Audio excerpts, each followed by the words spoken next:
Changement de lampe sur NEC. Seuls les techniciens ayant l'habilitation électrique peuvent intervenir. Après avoir coupé en amont tous les systèmes d'extraction d'air, mettez le projecteur hors tension. Si la lampe a été allumée, bien attendre le refroidissement de la lanterne. Le gaz xénon présent dans la lampe étant sous pression, n'oubliez pas de vous protéger par un masque et des gants de protection, ainsi qu'un tablier pour la manipulation de la lampe.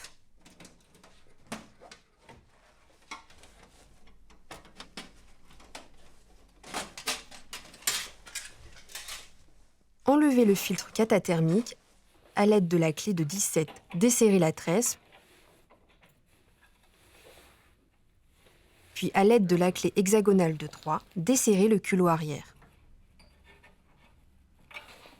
Enlevez la lampe avec précaution en faisant bien attention à ne pas toucher le bulbe ni heurter le miroir.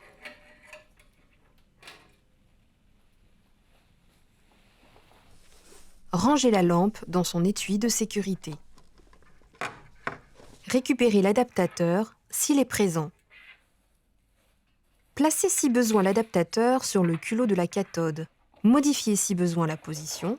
En cas de changement de modèle de lampe, la position du support de la lampe. Profitez de chaque changement de lampe pour procéder au nettoyage de la lanterne.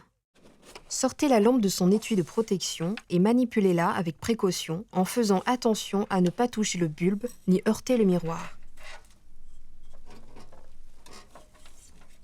Engagez le culot de la cathode dans l'ensemble de serrage.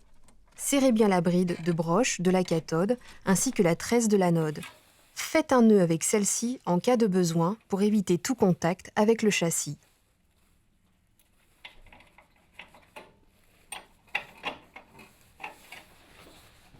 Remettez le filtre catathermique, la plaque arrière et la porte arrière.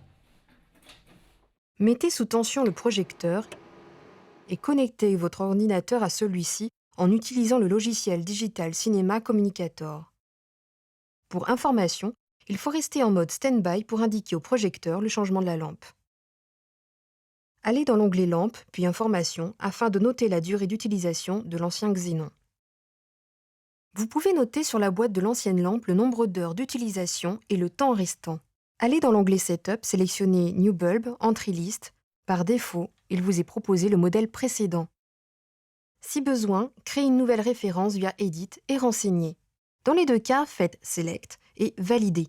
Contrôlez sur l'onglet Informations que le changement est bien fait et démarrez le projecteur. Allumez la lampe, allez dans l'onglet Main, Test, White et ouvrez le volet afin de projeter du blanc pour régler l'étal.